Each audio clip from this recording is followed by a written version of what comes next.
టీవీ7 news కి స్వాగతం. రామచంద్రపురం పట్టణం వైఎస్ఆర్ నగర్ నందు పీడీఎస్యు జై భీమ్ సైనిక్ సంయుక్త ఆధ్వర్యంలో ఉచిత నేత్ర మరియు దంత వైద్య శిబిరాలను ఏర్పాటు చేశారు. ఈ వైద్య శిబిరాలను కపిలేశ్వరపురం డాక్టర్ ఎల్వి ప్రసాద్ కంటి ఆసుపత్రి, ద్రాక్షారామకు చెందిన హ్యాపీ డెంటల్ క్లినిక్ సౌజన్యంతో ఏర్పాటు చేశారు. ఆరోగ్య రక్ష మెడికల్స్ కరీం శిబిరానికి ఉచితంగా మందులు అందించారు. ఈ వైద్య శిబిరాలకు సత్యం వాసంశెట్టి ఫౌండేషన్ చైర్మన్ వాసంశెట్టి సత్యం, మున్సిపల్ చైర్పర్సన్ గాదంశెట్టి శ్రీదేవి ముఖ్య అతిథులుగా హాజరయ్యారు. వైఎస్ఆర్ నగర్లోని పేదలంతా ఈ శిబిరంలో ఉచితంగా కంటి పరీక్షలు, దంత పరీక్షలు చేయించుకున్నారు. అవసరమైన వారికి ఉచితంగా మందులు, టూత్పేస్టులు, మౌత్ వాష్లు పంపిణీ చేశారు. నిరంతరం విప్లవ బాటలో నడిచే పీడీఎస్యు ఆ పార్టీ నాయకులు బి సిద్ధు ఈసారి గేరు మార్చి ప్రజాసేవలోకి రావడంతో ఈ వైద్య శిబిరాలు ప్రాధాన్యతను సంతరించుకున్నాయి.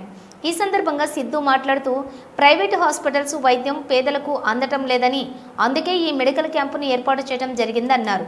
అలాగే ఈ శిబిరంలో నేత్ర, దంత వైద్య సేవలు అందించిన ఎల్వి ప్రసాద్ కంటి ఆసుపత్రి, హ్యాపీ డెంటల్ క్లినిక్ వైద్య సిబ్బందికి పీడీఎస్యు సిద్ధు కృతజ్ఞతలు తెలిపారు.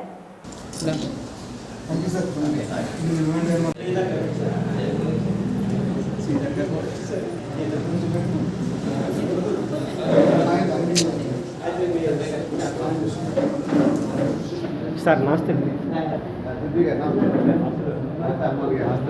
సార్ నమస్తే.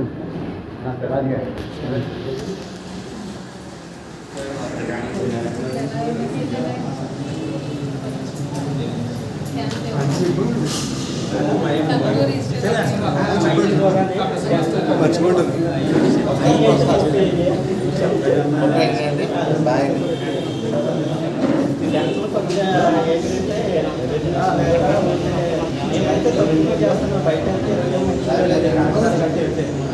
అయితే మనకి క్యాంప్ ద్వారా అయితే తక్కువ తీసుకుంటున్నారు.